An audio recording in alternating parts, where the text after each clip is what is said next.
إن الذين قالوا ربنا الله ثم استقاموا تتنزل عليهم الملائكة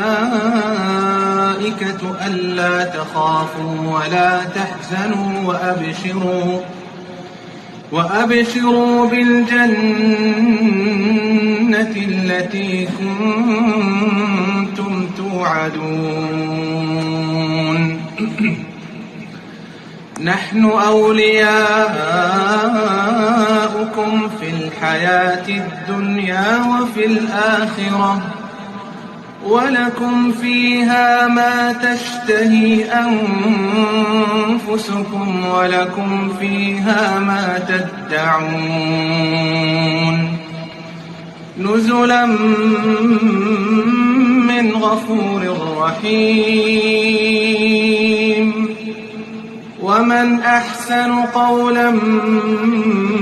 ممن دعا إلى الله وعمل صالحا